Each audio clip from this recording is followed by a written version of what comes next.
One thing we know about Star Trek Discovery is that, unlike most previous Star Trek, it is not an episode show. The story arc runs for the length of the season, which is 15 episodes at the latest count. That means Episode 4 The Butcher's Knife Cares Not for the Lamb's Cry will be continuing off where Episode 3 Context is for Kings left off. Judging by the episode trailer below, we can expect to see Commander Landry and Michael Burnham team up to do something to that monster that was found aboard the USS Glenn. Now that you've watched the episode trailer, let's get into predictions for tomorrow's episode.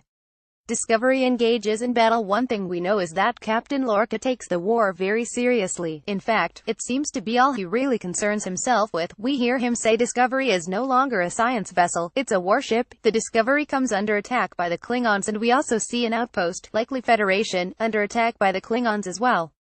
A bit more on the outpost later. The monster you don't know. At this point we don't really know much about the monster that attacked the Discovery away mission aboard the USS Glenn. We do know that it was quietly beamed over to the Discovery, and that Captain Lorca and Commander Landry have it in captivity. No knowing if anyone else aboard is aware of it, but it's likely just the two of them for now. That is until Episode 4, where we see Landry and Burnham engaging directly with the monster. Seems like a big risk.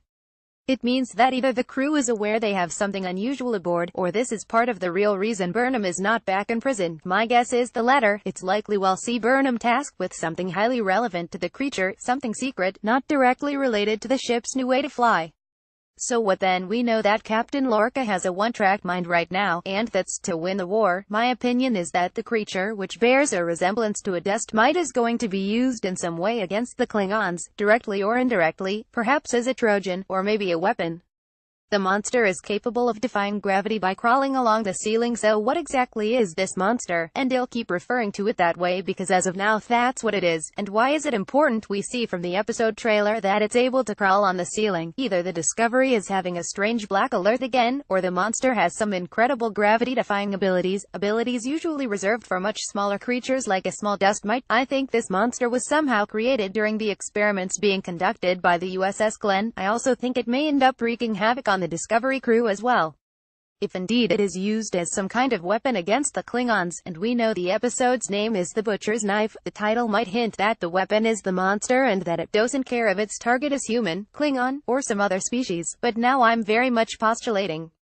Federation distress call. Next up, we see this distress call. The Discovery seems to be tasked with performing a rescue operation, and we hear Captain Lorca saying, "We told you we'd be ready when you called and we aren't." So either the Discovery isn't able to save those in distress, or they have to take some risks to be ready. It seems to me that this distress call is likely coming from the presumed Federation outpost that's being attacked by the Klingons. Here we can see the Discovery has arrived to presumably assist with defending an outpost that is currently under attack by Klingons. Klingons attacking an outpost. We then see the USS Discovery coming out of some kind of faster-than-light travel, perhaps that new way to fly we keep hearing about, and the ship nearly gets swallowed up by a star. It suggests that the crew is experimenting and probably got some new help from the devices brought back from the USS Glenn. The Glenn, after all, was much farther along in their experimentation. Article 14, Section 31 link. While not wearing the black insignia seen in Episode 3, these Starfleet officers give a Section 31 vibe. Star Trek Deep Space Nine introduced us to the Federation-covered organization known as Section 31. If we're to expect that Discovery is canon to the Prime Universe like the showrunners continually tell us, it's possible Section 31 is involved. We know that they're a highly secretive organization. If Section 31 has their hands in whatever the Discovery is up to, there may be no trace records of the going-ons we're seeing right now. In other words, Starfleet may not even know by the time the original series happens 10 years later. Same for the Next Generation records. Discovery would still be canon, and it'd explain why nobody seems to even be aware of Discovery's actions even 10 years later. Will Section 31 make an appearance in tomorrow's episode of Star Trek Discovery? Share this with your friends now.